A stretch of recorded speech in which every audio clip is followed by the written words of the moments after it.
April is National Donate Life Month. Doctors say organs from living donors often last longer than those from deceased donors. Unfortunately, not all donors willing to help are a match. It's why a Greensboro man is now on a search to help his friend find a life-saving kidney. We posed for a selfie in the cabin. Like two peas in a pod. We're gonna do that again soon. We got to. Friends Rick Janes and Mike Madison are always side by side. We both love to shop. We both love to travel. We both love to go for long walks, hikes, things like that. We enjoy being outside. There isn't much the two wouldn't do for one another. 12 years ago, Janes lost most of his vision due to an antibiotic used to treat a foot infection. Last summer, his health took another turn. He was admitted to the hospital for acute kidney injury. It was during that hospital stay doctors discovered a subdural hematoma on the left side of his brain and performed emergency surgery. And it just all happened really fast. I don't know, I was almost out of it completely.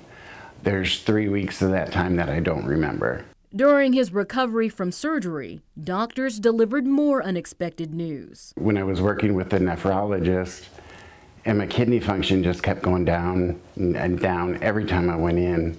When they said transplant, I was like, holy crap, you know. I pretty much fell out of the chair.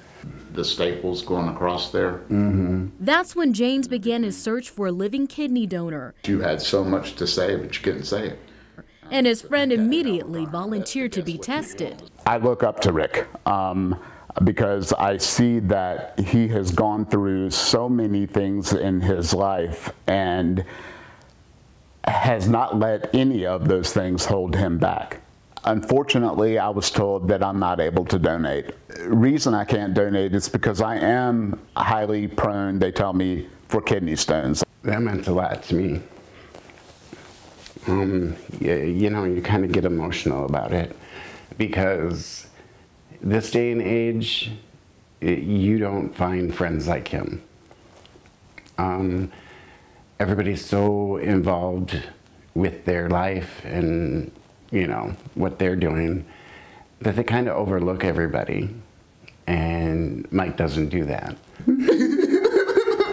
For now, the search for a kidney continues. With the support of his family and friends, he's not giving up hope. Currently, there are more than 3,700 North Carolinians waiting for a life-saving transplant. To learn more about how to become a living donor, just look for this story on our website.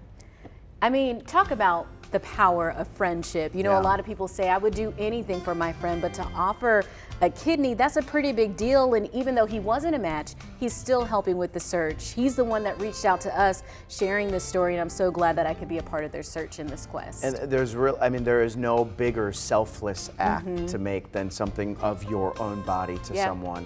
You know, sometimes you've seen on social media how people have had signs and like standing on the side of the road trying to find a kidney donor or some other kind of donor.